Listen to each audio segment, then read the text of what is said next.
ዛሬ የማዘጋጀው ኩሽና ነው የገባሁት። ዛሬ የማዘጋጀው ምንድነው ለልጆቹ ራት 3 ልጆች አሉኝ። እነዚህ 3 ልጆች ራት ያስፈልጋቸዋል። እናታቸው ስለሌለች ግድ እኔ ማዘጋጀት ያውልህ ሞክረው ምናምን የሚል ነገር ስለተሰጠኝ ይሄንን ሞክረው የሚለውን ደግሞ በተግባር ሰርቼ ላሳያት ነው።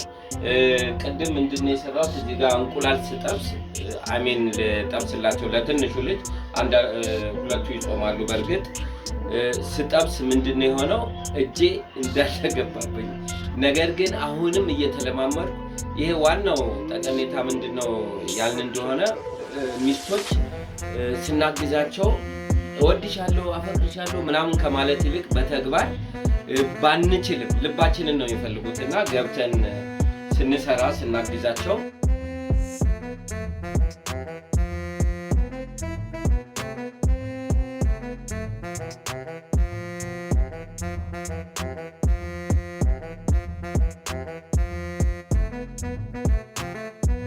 በዚያ ፍቅር ይገለጣል። የመከባበሩም የመፋቀሩም የኬር መደራረጉ ያንኑ ያህል ይሰፋል ያድጋል። ስለዚህ ትዳር ደግሞ ሰላማዊ ሲሆን ሰክሰስፉል ይሆናል። ላይፋችን ስሙዝ ይሆናል፣ ጥሩ ይሆናል።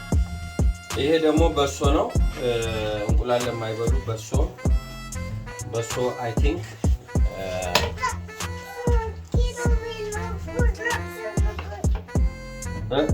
ታው በቃ ያው እንጂ ሴቶች ለዚህ ትልቁን አስተዋጽኦ አላቸው።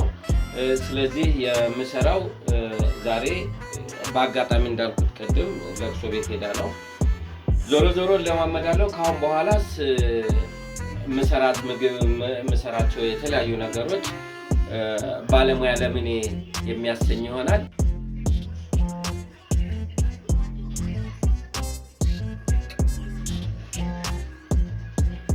ደግሞ ታደርጋታለሁ። ያው እንግዲህ መለማመድ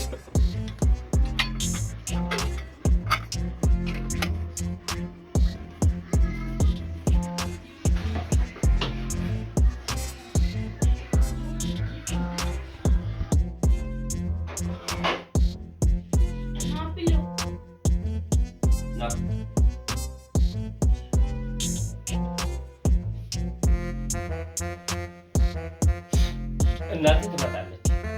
መቼ ነው የምትመጣው?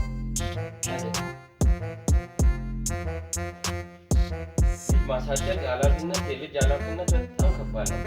ምክንያቱም እናታቸውን ይለማመዱና አልበላም ነው እንግዲህ ይሄ በጣም ተለፍቶ አልበላም ነው። ትዕግስት ያስፈልጋል። አይጣፍጥም ይላሉ። ጨውን ጨምራለን። ስኳር መጨመር አይችልም። ስኳር ጨምር ምን ልጨምር?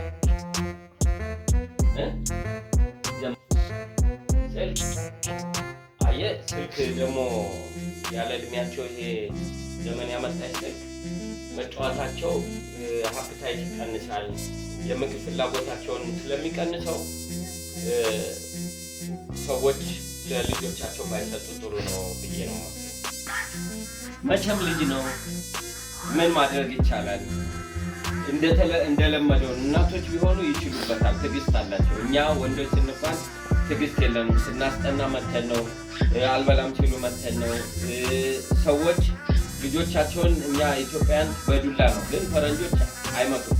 አንዳንድ ጊዜ ፈረንጆች ምንድነው የሚያደርጉት? ታይም አውት የሚባል የሚቀጡበት መንገድ አለ። አንድ ልጅ ጥፋት ሲያጠፋ እንዲህ ይዞርና ይቆማል። ታይም አውት ሲባል ይዞራል፣ ካልተፈቀደለት አይዞርም። ይሄ ፓኒሽመንት ነው፣ ቅጣት ነው። እኛ ግን ዱላ እናነሳና ቻርጀር እናነሳና ይሄ ደግሞ ልጆቹ ጭንቅላታቸው ውስጥ የሚፈጠረው ነገር ነጋቸው ላይ የሚፈጠረው ነገር አንድ ያደርጋቸዋል ምናምን ለማለት ነው። አመሰግናለሁ።